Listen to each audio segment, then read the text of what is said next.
Nuevo bloque en Entre Líneas y de hablar con un economista vamos a hablar con la parte política, ¿no? De cómo se ve la República Argentina, el país en este contexto. Bueno, el economista recién nos decía Fernando Marul, la cuestión está más que complicada, ¿sí? Es la sensación que tenemos todos, me parece, de difícil, ¿no? Tránsito, este momento en la Argentina.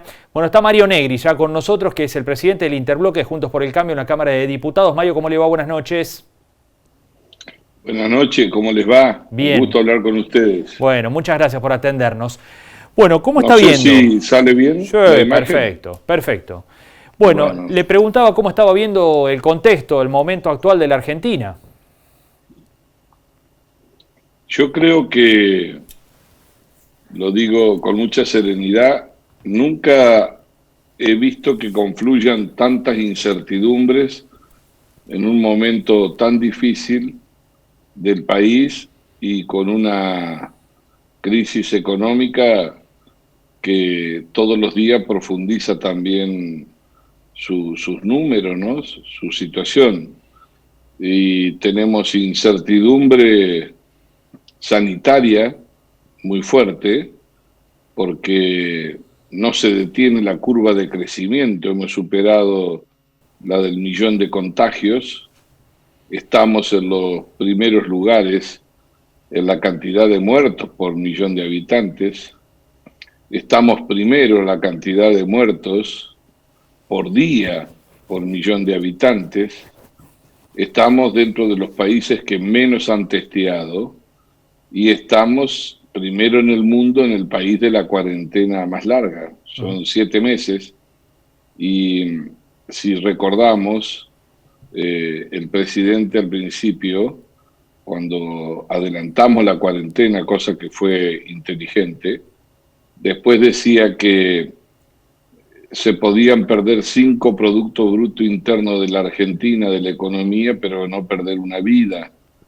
Y yo creo que era equivocado, se lo dije a él una vez, porque la tensión entre la economía y la salud tienen que tener una solución en conjunto, porque la economía también mata, y eso está demostrando también, porque la incertidumbre económica se traduce en 12% de la caída del Producto Bruto. No se recuerda un antecedente así en la Argentina. Son una emisión de 2 billones de pesos, que está contenida la inflación hoy, pero con tasas de interés con tasas de inflación de casi el 3% y todas las tarifas congeladas y sin consumo. Estamos con una caída de Producto Bruto Industrial, de la actividad del 12%, se ha recuperado un punto de respecto al mes pasado, y además de eso, el INDEC nos ha informado que hay 3.750.000 pobres y desocupados de los formales, y la informalidad trepa el 50%, sin hablar de la pobreza, que vamos a terminar 1 de cada 2 argentinos con más pobreza. Y también, no quiero prolongarlo, pero hay una fuerte incertidumbre jurídica, porque la gente tiene miedo o piensa que está en discusión la propiedad privada con la toma de tierras, como ha ocurrido en Buenos Aires, como ha ocurrido en Entre Ríos, como ha ocurrido en Río Negro, y una fuerte incertidumbre también sobre la seguridad. Hoy estamos reclamándole al ministro del Interior que hagamos un protocolo nacional de libre circulación. No podemos estar a 8 meses diciendo que queremos turismo y nadie sabe cómo atraviesa una provincia. Ustedes lo saben mejor que yo por los conflictos que se han tenido con San Luis, o el cordobés de 23 años que murió ahogado en el Bermejo por no ver su familia en Formosa. Entonces eso es una anarquía, no es federalismo. Así que creo que el panorama es muy difícil, estamos con una brecha cambiaria que trepa el 120%. Eso significa, es una fuerte señal, están tocando el timbre de que hay desconfianza en los mercados, ha perdido credibilidad el gobierno, y lo que hace 30 días anunciaba el ministro de Economía se ha evaporado entre los dedos. Necesitamos recuperar la tranquilidad, el valor de la palabra, y recuperar la palabra confianza. Eso es un tema de la política, salir de la tensión. El gobierno tira más nafta que agua, y eso no hace bien. Mario, en una crisis tan profunda, inédita, ¿no? Por lo menos desde el regreso de la democracia, uno no recuerda con un gobierno con tantos problemas tan profundos, juntos, todos juntos en combo. ¿Es necesario dialogar? ¿Es necesario buscar un acuerdo, convocar a la oposición, buscar otras ideas para tratar de salir de estos enormes desafíos que está teniendo? No hay otra manera. Ese es el único camino. Nosotros le ofrecimos diálogo al presidente, lo queremos ayudar. Sabemos que el presidente es Alberto Fernández, lo que no sabemos es a dónde quiere ir. Está en un barco que está lleno de gente arriba, pero no se sabe qué rumbo tiene, qué destino. Va de un lado hacia el otro. Entonces, nos paramos frente al mundo, un día condenamos la violación de los derechos humanos y las atrocidades de Venezuela, después reclamamos elecciones transparentes en Bolivia, y ayer nos abstuvimos por lo mismo que había que reclamar en Venezuela. Entonces, el que tiene que convocar al diálogo es el presidente, no se puede sacar las ganas, él no puede bajar al barro, no puede bajar a pelear.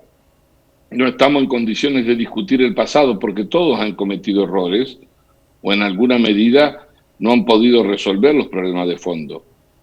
Tanto es así que Cambiemos perdió la elección. Fíjense ustedes que Macri recibió la nación ya con Cristina boquiabierta, con dólar futuro, un déficit de casi el 8% y sin reserva en el Banco Central. Ahora el déficit está entre el 8 y el 10, un poco por la pandemia también. Pero además tenemos una fuerte emisión que va a generar inflación hacia adelante, salvo que se baje el gasto. Pero acá no solo no se baja el gasto, sino que se aumenta la presión tributaria. Entonces, cuando un presidente baja el déficit, como hizo Macri a lo último, bajó 5 puntos del PBI del déficit, el déficit primario casi lo fue a cero, pierde elecciones. Pierde elecciones, porque el populismo con plata funciona, y así estuvimos muchos años con 120.000 millones de dólares de subsidios en la energía, de los cuales no hemos podido salir.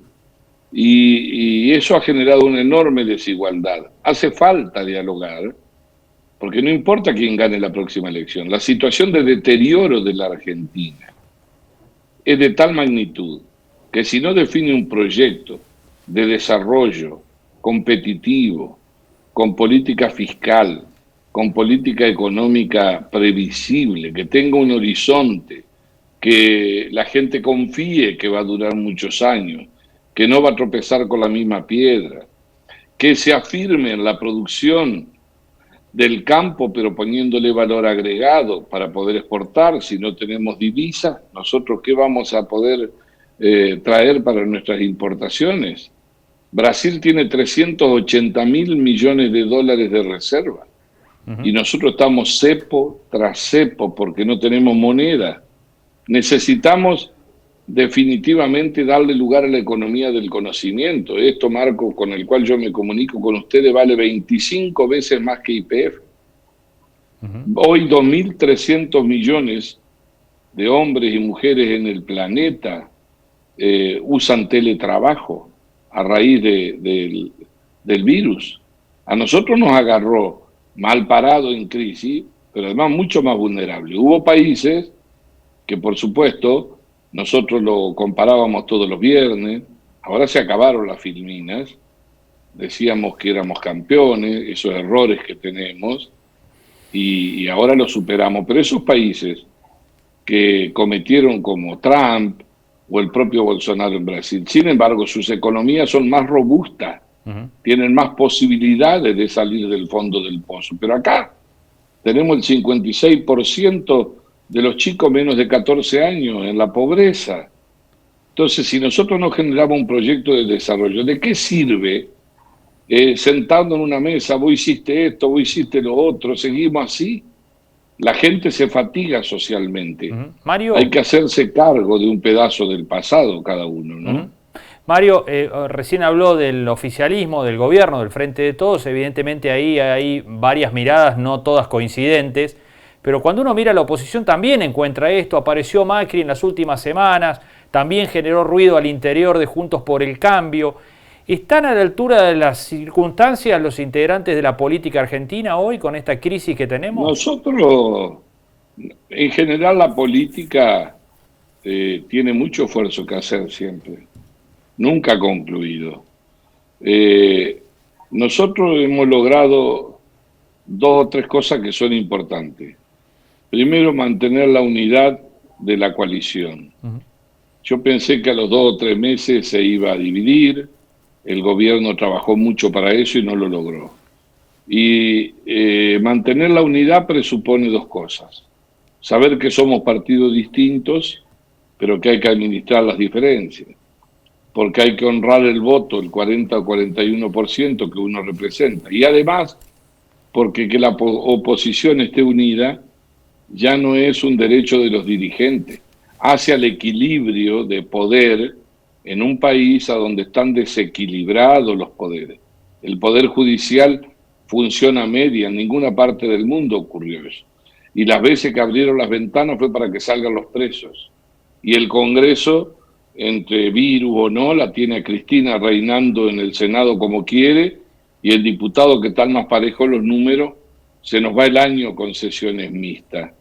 Entonces la oposición tiene obligación y responsabilidad, mantener la unidad, actuar con humildad, estar dispuesta a dialogar, pero para eso se necesitan dos para bailar el tango, tiene que convocar el gobierno.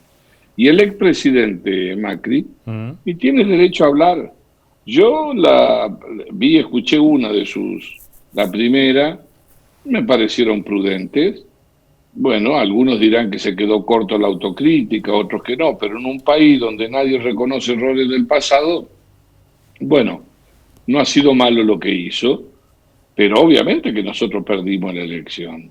Y perdimos con el pasado, perdimos con el kirchnerismo, no perdimos con el futuro. Así que nosotros tenemos que hacer un repaso y saber que la Argentina de ahora no es la del 2015 tampoco, que está llena de interrogantes nuevos. Bajamos el déficit, pero no alcanzó. Obviamente, salimos de los subsidios, pero quizás a una velocidad tan grande que la gente no lo soportaba. Aunque ahora se acumulen, ya va a ver lo que van a hacer las tarifas. Cuando las ajusten por inflación, van a terminar 40, 50% más. Entonces, creo que no busquen en la oposición un líder. No hay un líder, hay un liderazgo colectivo y los dirigentes no tienen por qué repartirse quién es el dirigente más importante. Pero lo que hay que preocuparse más es quién lidera el gobierno. Si el presidente, que estuvo tan empoderado socialmente, está débil, ha perdido ese empoderamiento social, lo acompañamos hasta los que no lo votaron, y en realidad yo creo que, así como acertó la cuarentena, después creyeron que la cuarentena era un programa de gobierno. Por eso es la más prolongada del mundo, porque no tiene rumbo. Y además porque la gente se da cuenta que la presencia de la constructora del poder del kirchnerismo, que es Cristina, decide en el poder. Alberto Fernández fue el candidato electo por Cristina, no Cristina electa por Alberto Fernández. Y ella tiene una agenda distinta a la de la pandemia. Ella tiene una agenda distinta al del que no sabe si mañana va a trabajar o el que tiene que ir al campo y está lleno de incertidumbre. La agenda de ella es una agenda con la justicia y con su pasado. Y está obsesionada por resolverlo a cualquier precio. Y el gobierno ha hecho suyo eso. Entonces usted tiene ahora que el encargado de la Oficina Anticorrupción retira todas las querellas por los hechos de corrupción, es decir, que el Estado abandona la idea de ir por lo robado. Usted tiene que, se descubrió un nuevo programa que es Nodio, que tiene la clara intención de decir que van a controlarle la libertad de expresión. El populismo, cuando tiene plata, funciona y nadie se da cuenta, pero sin plata, por lo general, corre el riesgo de caer en el autoritarismo. Por eso la gente sale a la calle, no porque nos quiera votar a uno o a otro, ¿no? Mario, muchísimas gracias por este contacto con Entre Líneas, como siempre. Un gusto hablar con ustedes y espero también que los cordobeses tomemos conciencia de que esta provincia ya no es más la provincia de la publicidad, de las grandes obras, de la asistencia financiera que daba el gobierno de Macri. Acá también tenemos que actuar con responsabilidad porque nos endeudamos hasta los tuétanos. Debemos el 90% de nuestra deuda en dólares. Los vencimientos se acumulan, las tarifas son las más caras y además tenemos un relajamiento en la política de seguridad que terminó de la peor manera, ¿no? Con lo de Blas y con otros hechos. Entonces, creo que nosotros no somos una isla. Estamos inmersos y Córdoba está muy débil y también tiene poco rumbo. Así que entre todos tenemos que pensar cómo miramos hacia el futuro. La gente siempre vota futuro, no vota para atrás. Mario, muchísimas gracias. Un gusto, gracias a ustedes. Que ande muy bien. Un abrazo. Mario Negri. Ahí estaba.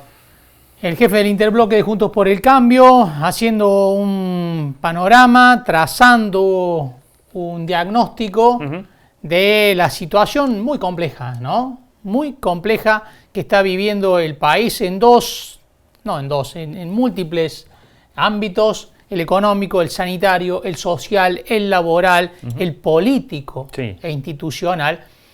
Y lo que decía Negri en el sentido de que de esta crisis, de la profundidad que tiene esta crisis, no se sale si no es a través de un acuerdo, de un diálogo entre el oficialismo y la oposición, es algo que se dice siempre, ¿no? Sí, hoy no se lo ve, ¿no? En absoluto.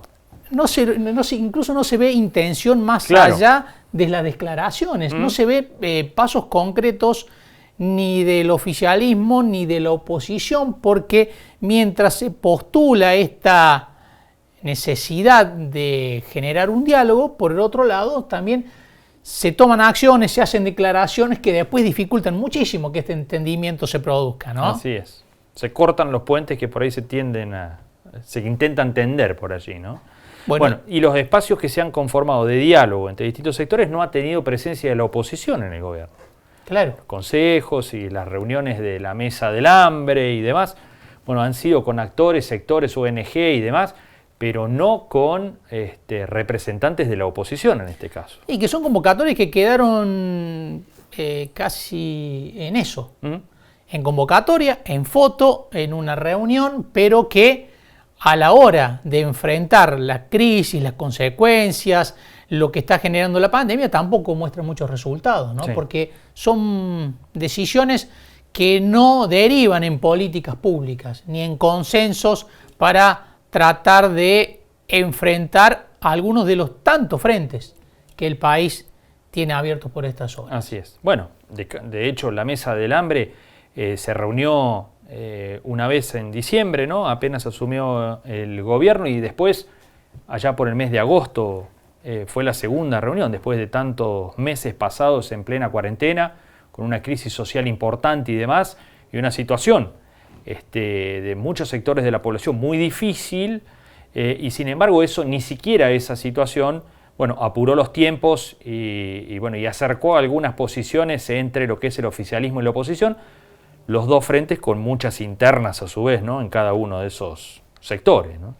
Sí, y lo más preocupante tal vez de todo un combo de enorme preocupación es, a mi juicio, ¿no? La cuestión política, la poca capacidad de respuesta desde la política que está mostrando el gobierno ante los problemas y la crisis que tiene. Y por otro lado, esa falta de respuesta política hace que los adversarios políticos y económicos del gobierno tengan mucho más poder de fuego, porque se encuentran con un adversario precisamente que no tiene respuesta. Así es. Y por lo tanto, al estar más vulnerable, hay también un intento de aprovechamiento de esa situación de vulnerabilidad. Así es.